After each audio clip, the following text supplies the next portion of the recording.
Sharing is caring. दोनों भाई नाश्ते की टेबल पर बैठे थे। प्रियंका, मेरा नाश्ता कहाँ है? भाभी, मुझे भी ऑफिस के लिए लेट हो रहा है। इस पर प्रियंका किचन में से दोनों के नाश्ते की प्लेट्स लेकर बाहर आती है। लो भाई, आप दोनों का नाश्ता। किसी को भी 1 मिनट का सब्र नहीं है। ये प्रियंका का ससुराल है, जहाँ कोई औरत ना होने की वजह से शादी वाले दिन से ही घर के साथ दोनों भाइयों की जिम्मेदारियां प्रियंका संभाल लेती है। दोनों भाई शांति से नाश्ता कर रहे होते हैं कि अंकुश अपने भाई की प्लेट से पराठे का एक टुकड़ा उठा लेता है। आपको पता है ना, मैं खाना शेयर नहीं करता, फिर भी मेरी प्लेट में से खाना जरूरी है क्या? अरे हद हो गई है, मुझे नहीं खाना अब। अंकुर गुस्से में नाश्ता छोड़कर टेबल से उठ खड़ा होता है। अरे ये कैसा बिहेवियर है अंकुर? एक टुकड़ा ही तो है। एक हो या आधा, मुझे भूख लगी है तो ये सिर्फ मेरा ही है। उसे भी किसी के साथ शेयर करने बैठा तो भूखा नहीं रह जाऊंगा। अरे बाबा ठीक है, अब इस पर भी लड़ाई। दूसरा बना देती हूँ, पर प्लीज ऐसे खाना बीच में छोड़कर मत जाओ। इससे अन्न का अपमान होता है। ओ प्लीज भाभी, ऐसी कोई चीज होती ही नहीं है। आपके पास पैसे हैं, खरीदो और खाओ। अगर नहीं खाया जाए तो फेंक दो। अरे दुनिया में सब यही करते हैं। अंकुर बैग उठाकर ऑफिस के लिए चला जाता है, जिसके पीछे उसका बड़ा भाई मायूस सा घर में खड़ा रह जाता है। जिसने बचपन से सोने की चम्मच में खाया हो, उसे दुनिया के बारे में क्या पता होगा। वैसे गलती तो हमारी ही है। अगर कभी बचपन में ही सही गलत का फर्क सिखाया होता तो आज ये हाल नहीं होते। आप फिक्र क्यों करते हैं जी? भगवान है, वो जो भी करता है सबकी भलाई के लिए ही करता है। और जब वो चाहेंगे तो अपनी तरह से अंकुर भैया को भी सब कुछ सिखा देंगे। पत्नी की बात पर विश्वास कर अंकुश भी ऑफिस चला जाता है। सुबह से दोपहर होती है और अंकुर लंच करने ऑफिस के पास वाले रेस्टोरेंट में पहुंचता है, जहां वो एक साथ बहुत सारा खाना ऑर्डर कर देता है। सर, क्या कोई आपको ज्वाइन करने वाला है? नहीं तो क्यों? अब कुछ नहीं सर, ऐसे ही। वेटर चला जाता है और कुछ देर में अंकुर का ऑर्डर लेकर वापस आता है, जिस पर अंकुर सब डिशेस में से थोड़ा थोड़ा खाकर बाकी ऐसे ही छोड़कर बिल देकर चला जाता है। वाह भगवान, तेरी माया।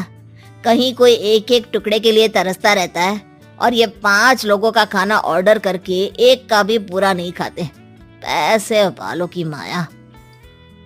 वेटर टेबल साफ कर बचा हुआ सारा खाना लेकर रेस्टोरेंट के पीछे घूम रहे बच्चों के पास पहुंच जाता है, जिसे देख बच्चों के चेहरे खिल उठते हैं। वाह, आज इतना सारा खाना आया। थैंक यू भैया, भगवान आपको खाने की फैक्ट्री बना दे। अगर ये फैक्ट्री मेरी होती तो तुम लोगों को कभी किसी का झूठा बचा हुआ खाना नहीं खाना पड़ता। चलो तुम लोग खाओ, पर ध्यान रखो किसी को पता ना चले, नहीं तो मेरी नौकरी चली जाएगी। इसी के साथ दिन बीतता है और रात को दोनों भाई एक साथ घर पहुंचते हैं। कुछ देर में सब डिनर करने बैठते हैं, जहां अंकुश अंकुर को समझाने की कोशिश करता है। अंकुर, अगर हमें लाइफ में सब कुछ मिला है, इसका ये मतलब नहीं कि तुम उसका गलत फायदा उठाओ, बल्कि तुम्हें उसकी मदद से दूसरों को भी मदद करनी चाहिए। भैया, जिनके पास नहीं है उनकी वजह मैं तो नहीं ना। और ऐसे बहुत लोग हैं जिनके पास सब कुछ है, इसलिए अगर मैं एक इंसान कुछ नहीं करूंगा तो कोई फर्क नहीं पड़ने वाला। तुम्हारे भैया बस एक चीज समझाना चाहते हैं कि जिस चीज की हमारे पास कमी नहीं है, उसे बर्बाद करने से अच्छा है कि लोगों के साथ शेयर करें। इससे हम सिर्फ सामान नहीं, खुशियां भी बांटते हैं, और इसमें तुम्हारा ज्यादा कुछ तो जाएगा नहीं। भैया भाभी की बात सुन अंकुर कुछ बोले बिना उठकर चला जाता है।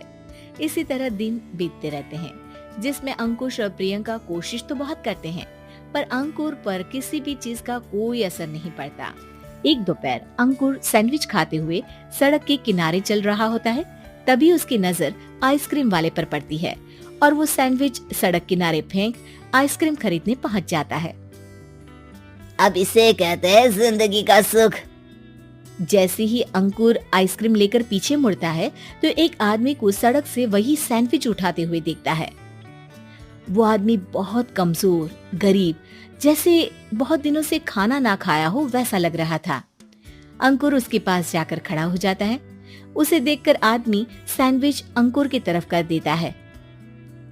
आपको भी खाना है क्या? क्या हम इसे आधा आधा कर ले? मुझे बहुत भूख लगी है। वो मेरा ही झूठा सैंडविच है, तुम दूसरा खरीद कर क्यों नहीं खा लेते? इसे क्यों खा रहे हो?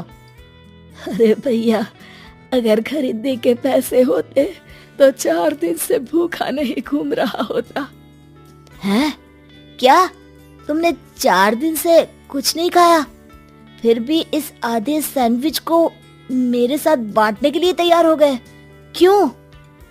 अरे भैया, पैसा नहीं है तो क्या हुआ, इंसानियत आज भी उतनी महंगी नहीं हुई और ना ही उस पर अमीर गरीब का टैग लगा है जो हम उसे रख ना सके।